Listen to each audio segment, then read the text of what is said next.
Hello，Pop B 嘅大家好，我係 Pop B 嘅 Janice。Hello，我係 Pop B 嘅營業部黃先生。點解我哋今日會喺呢個地方嘅？咁其實我哋係源自於咧，我哋平時開例會嘅時候啦，係咁都會講嗰下正經嘢咧，講咗好多唔同嘅嘢啦。咁我哋不如將我哋平時講無聊嘢嘅嗰個環節就搬出嚟傾偈咁樣，大家都有得聽啊嘛。有個訪問你答過生活入邊對你最重要嘅嘢，你仲記唔記得？我真係唔記得喎，係咩啊？我講咩啊嗰時？你真係唔記得？我真係唔記得咗。咁但係而家你覺得咧？就係瞓得好、食得好同埋屙到咯。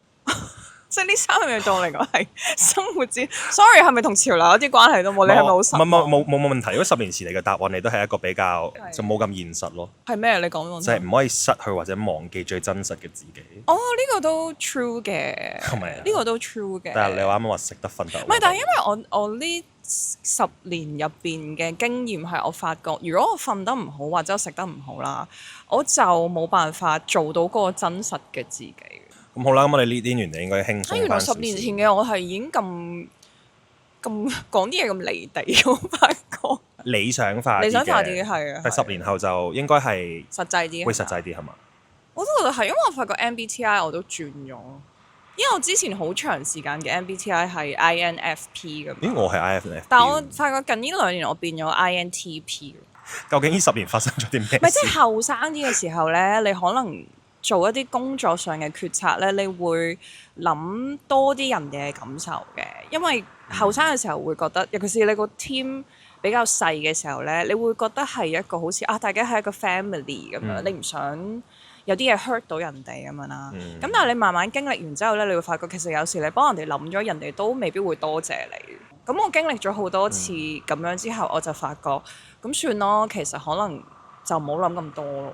創立 Pop B 嗰日開始講起，因為我諗好多讀者都唔知其實 Pop B 係你本身嘅 social media account 或者你個 blog 嚟㗎嘛。不如講下點解你當初會創立 Pop B？已經講咗可能20次呢個故事，其實就係咁嘅，因為我畢業嘅時候咧，其實我係讀呢個 biochemistry 嘅，咁公司好多同事都知啊。咁我畢咗業之後咧，其實就返香港做咗2年嗰啲即係醫院入邊嗰啲做嗰啲 research lab 嗰啲 assistant 咁樣啦。跟住你每日做嘅就係可能係倒下啲 chemicals， 跟住撳幾個掣，然後就 analyse 下啲 data 咁樣啦，係啦咁樣，咁就做咗2年啦。咁跟住咧有一日我就突然間有一日發覺咗一樣嘢，就係我每日都搭同一架巴士，每一日都係呢一班人，即係我突然間發覺嗰個巴士入邊每一日都係呢個巴士司機啦，首先，然後每一日都係同一班人係同我去緊同一個地方，跟住我就突然間喺度諗死啦，我未來係咪之後咁多年嘅人生都係要不停 repeat 咁樣咧咁樣？跟住就突然間可能我不如試下轉工啦。嗰時香港做 blogging 都仲係好新嘅，但係外國已經開始好流行。咁我揾啲嘢寫下啦，咁就喺嗰個揾工嘅期間就開始做 Pop B 咯。跟住其實一開始嘅時候其實係純粹分享啲自己中意嘅嘢啦，同埋因為好老實講，之前我其實真係對 fashion 一啲認識都冇，係因為一路做 Pop B 嘅時候先慢慢去學習咁樣。Pop B 一開頭係 fashion driven 多啲，即係淨係講衫嘅。因為而家我哋嘅業務已經係講衫啦、護膚品啦、日常嘅唔同嘅嘢啦、lifestyle 嘅嘢、wellness 啦，甚至我哋今年都好 focus。係即係我係要中意嗰樣嘢，我先至會有興趣做啦。咁所以我覺得就係跟住我個品味會有啲改變咯。咁我哋講下 Pop B 個名咧，咁係你點樣諗？哇！好多人都問我有咩原因，但係其實係冇。遮住咗我哋個 logo。其實係冇意思嘅個名，純粹係冇人 read 咁咪 read 呢個咁，又簡單得6個字咁樣，即係易記啲咁咯，冇咩好深層嘅意義喺背後嘅，其實係。都估唔到係一個咁樣嘅答案，我仲以為一個比較深層次啲嘅冇㗎，冇 sorry。都有啲令大家有啲失望。咁由你啱啱開始個 blog 到你有第一個員工嘅時候，嗰段時間你覺得最大嘅挑戰係啲咩？最大嘅挑戰即係乜嘢驅使你覺得我係時候要expand 我嘅團隊啦咁樣咧？其實又唔係一個咁 logical 嘅諗法嚟嘅。即係點？你請咗你表妹做？唔係純粹係因為咧，我一開始嘅時候我係你頭先都講嘛，即係好似一個 blogger 嘅形式去做 Pop B，即係我成日都要出鏡啦。其實我想講呢條樓梯，我之前都喺度影嗰啲 outfit pose 咁樣，即係可能好多年前咁樣。我真係唔係一個中意出鏡嘅人，咁我就喺度諗，我要點樣去繼續做呢樣嘢，但係我又唔需要出鏡呢？咁樣，咁就去諗啊，係咪要將佢演變做一個 media platform 呢？咁係因為咁樣開始咯，就唔係。同埋嗰時冇諗究竟要係咪做大件事定點，純粹係諗我咪試下咯咁。其實有好多人都誤會咗 Poppy 係一個台灣嘅平台，你知唔知㗎？我唔知喎呢個。好多人都以為我哋 Poppy 係台灣讀者主要為主。我哋台灣都有同事嘅。係啊係啊，咁但係呢個我想問喎，咁係幾時開始你覺得係要發展埋台灣嘅業務咧？我又係冇諗咁多。點解會無啦啦請人請到台灣？唔係，因為有時我哋出請人嘅 post，咁跟住有時又會收到，無論香港又好，其實世界各地嘅人都會有。即係埃及嗰啲人都。咁係咁啱，真係睇呢個人寫嘅文章個 tone and manner 幾似我哋喎，咁就係咁樣開始。其實係，我所有都係好隨性嘅，就冇乜計劃可言。即係佢咁樣嚟，咁我就咁樣跟住佢咁樣行咁樣。我想問你請editor 你有冇一個既定流程嘅？即係有冇一啲嘢特別要去寫或者係點樣進行嘅？其實我個習慣係會睇一個人係咩星座嘅，但係唔係個個都會寫嘅咁樣。咁呢個第一點啦。第二樣嘢就係、其實通常都會叫佢哋揀幾個佢哋有興趣嘅 topic，咁就用我哋嘅 tone and manner 去寫一次。咁通常會咁樣去篩選啲 editor 嘅咁樣。但係其實我覺得最緊要都係性格咯，我覺得性格係重要過佢個文筆嘅。我哋嘅團隊最多係邊兩個星座嘅？記得而家係天蠍座好多。其實我以前好怕同天蠍座嘅同事合作，即係好老實講。好似望住緊都唔知同事。因為我係火象星座啊嘛，咁、水象星座嘅同事係比較情感細緻一啲嘅。咁我覺得可能好多時我講嘢嘅時候會好直接嘅，但我覺得水象嘅人係偏向會 take it to 個 heart 咯，即係可能有時我哋唔係乜意思，但係佢哋會反覆去諗嗰樣嘢係咩意思，咁就會有啲雙方都會攰咯，我覺得。但係而家我慣咗咧，我又覺得還好咯，即係我 get 到佢哋嗰個要點樣同佢哋相處咯，應該係咁樣講。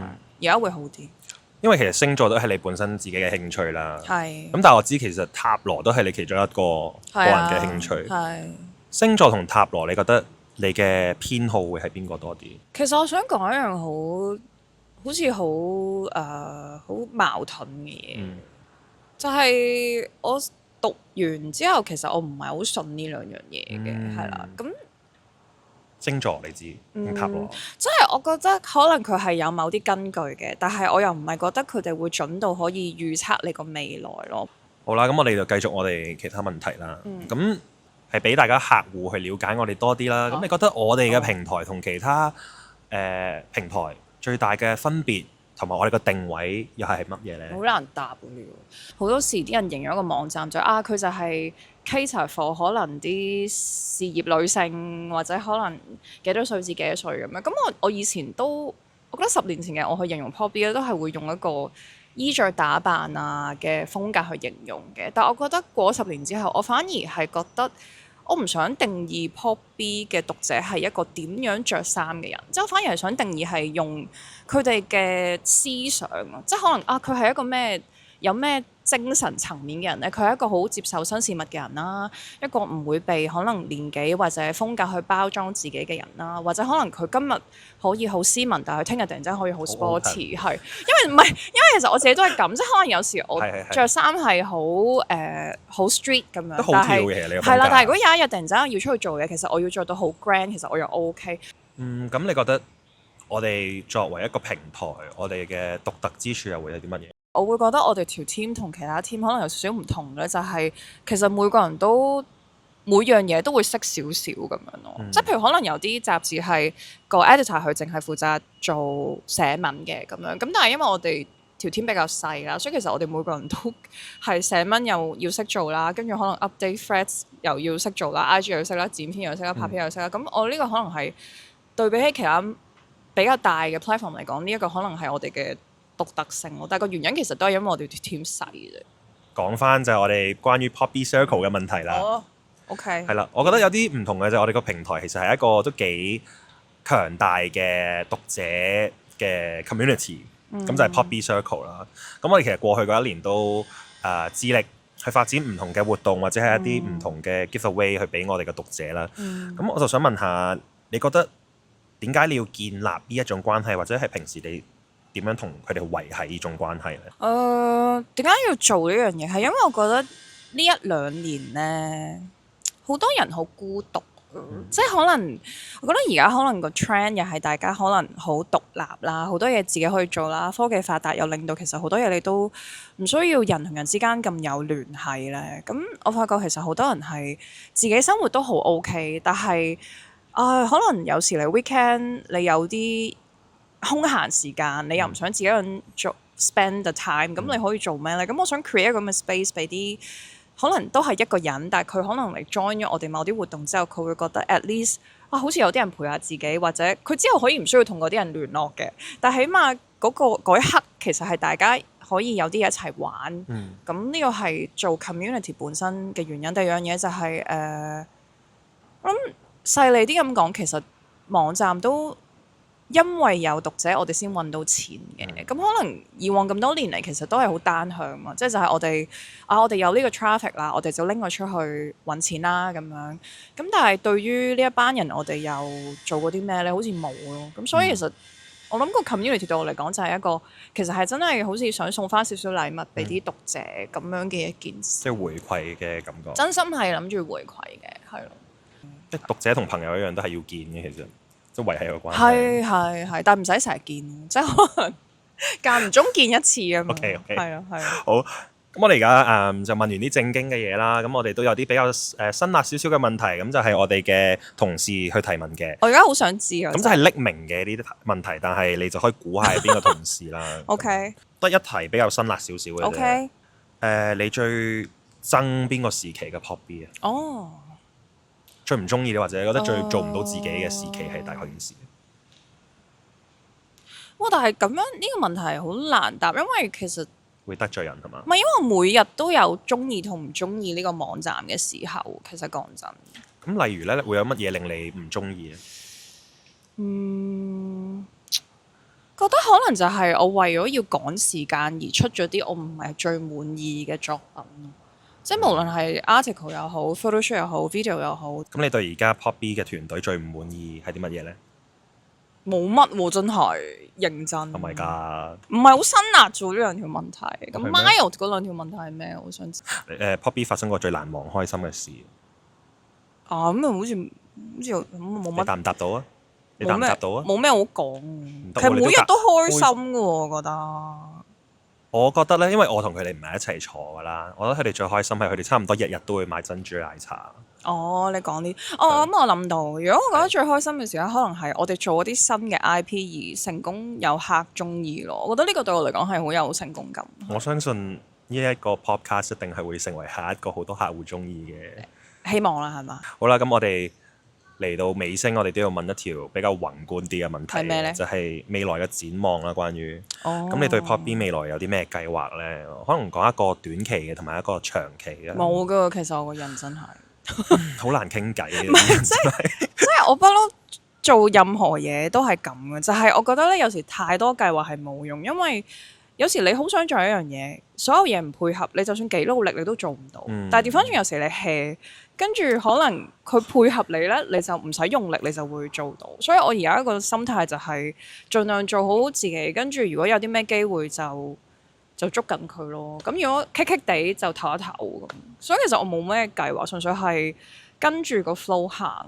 咁大家做得開心，其實我就 OK。所以如果睇呢條片嘅係一個睇咗 Poppy 好耐嘅讀者，希望曾經可能喺你嘅人生入邊 Poppy 曾經有帶過一啲意義或者快樂俾你哋。呢個係我最想做呢個網站最想做到嘅嘢咯。係咯，就係咁咯。多謝大家。好啦。